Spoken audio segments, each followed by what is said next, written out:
The key elements to a rhetorical analysis, those things that we consider in determining how and why a text is or is not persuasive. The ideas being addressed and the strategies being used, the effectiveness of those strategies and ideas in influencing the audience, and the influence of the text, both its influence in the past and its influence in the present. But specifically, if the text is historical, we also consider how its influence may have changed. So we are identifying the effectiveness of others' writing, and by doing that, it helps us to be more effective writers because we understand the strategies and how they work. So let's look at the key elements of any rhetorical analysis. Notice the page numbers. Those indicate that these are the pages that this information came from. It is either from the Hacker and Summers text or from Writing Today. First of all, whatever concept we're using for analysis, we need to define and we need to be consistent in our application of that term. So we need to first define logos, ethos, and pathos. Is it logic? Is it reason? Is it common sense? But be consistent throughout your paper in how you use the term. Make sure that you credit the source from which you get the definition.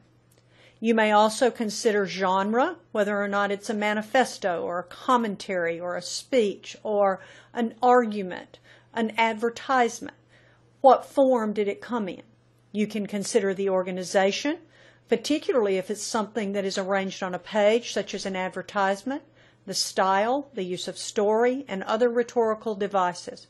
Other rhetorical devices, let's look at those. In the essay website, there is a page that references Robert Harris's Handbook of Rhetorical Devices, and in it he has access to definitions for a variety of rhetorical devices. So these are also things that we can look at. We're going to look at an article a little bit later on and discuss how that rhetorical analysis makes use of these rhetorical devices. So first, what concepts are we using and how do we find them? How do we define them? Second, we summarize the text. When we summarize the text, we are providing the key points, the main idea, and we are keeping our language objective. You may, of course, use select quotations, but as our practice has shown us, the summary of a text is simply telling what the text says. So before we analyze it, before we can say whether or not it does its job well, we have to be able to say what it says initially. So the detail depends on how familiar the audience is with the text. If you're in a literature class, you assume that the other students in the class and the teacher have read the text. If it's something that is in popular culture, then you can assume that some people have a familiarity with it. But the detail depends on their familiarity. Remember that if you know about a text and your friends know about it, you simply reference portions of it and you give a very brief overview. But summary of the text, main idea, what is the thesis, what are the key points of support. Remember our look at claims earlier in the Hacker and Summers text. It is objective. There is no opinion given. You use your language, and you may use select quotations as long as you enclose them in quotation marks and cite page numbers. The guidelines are in Hacker and Summers in section A1C. These are the guidelines that we have used for our summaries. Title of the text, name of the author's thesis, or if it is a picture, you would provide the central point. You are neutral and objective. You use third person, present tense. You don't talk about it in terms of it being your own ideas.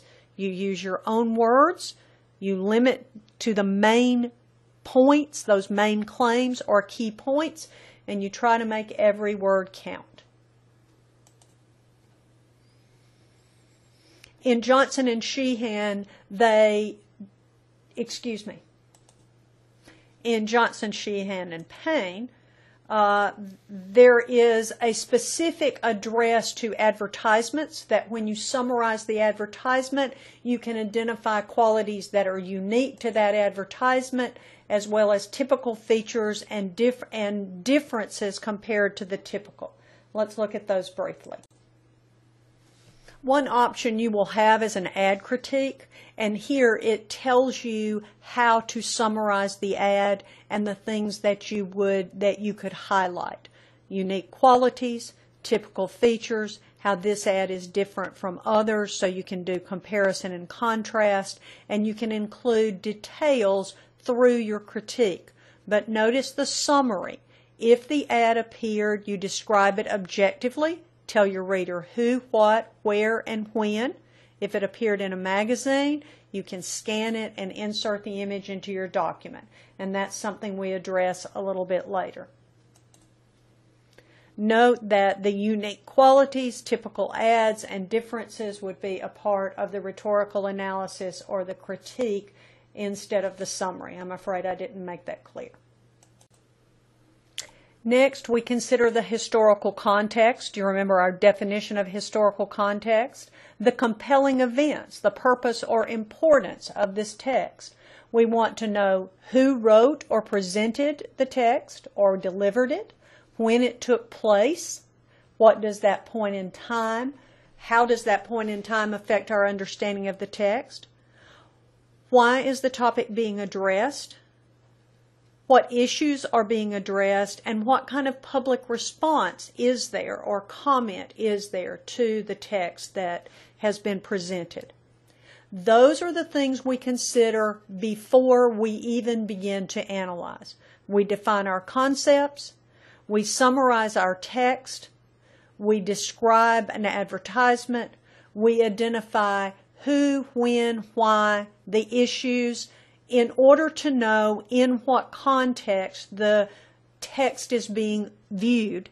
And then finally, we analyze the text. We can do a point-by-point analysis following the text, first the author this, second the author that, using the organizational structure of the text, or we can do it by concept. Let's look at how your text shows those options. This should look fairly familiar by now. You have an introduction and a conclusion for your essay. Notice that the introduction identifies the subject. What are you analyzing? States your purpose, that you are determining if they are effective and ineffective or ineffective. Your main point. The main point of an analysis states the thesis of the original text, the text being analyzed, the terms being used to analyze the text, and the position you're taking with the analysis.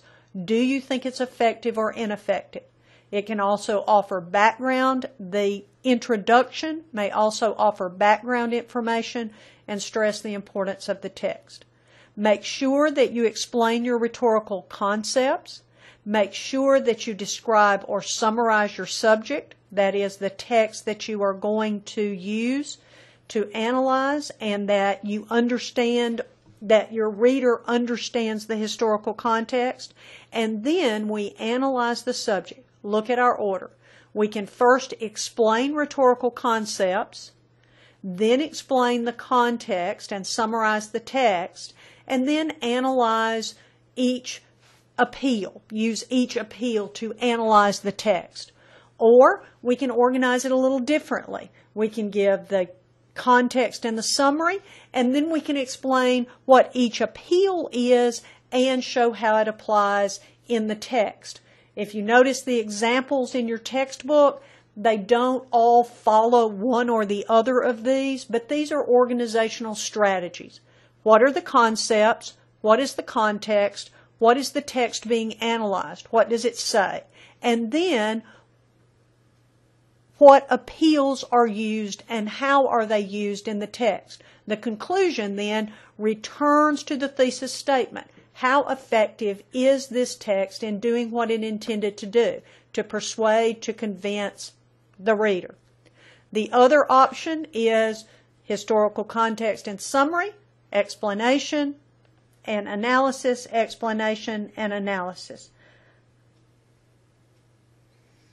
You do not have to follow one of these rigidly, but you do need to make sure that you have included all of the elements. Concepts, context, summary, definitions, and then analysis of the text. So the fundamentals: define your concepts, summarize the text or describe it, determine the context in which the text is being viewed or was produced, and then use the concepts to analyze the text. How do they use the concepts? Identify them in the text, and we talk about that next.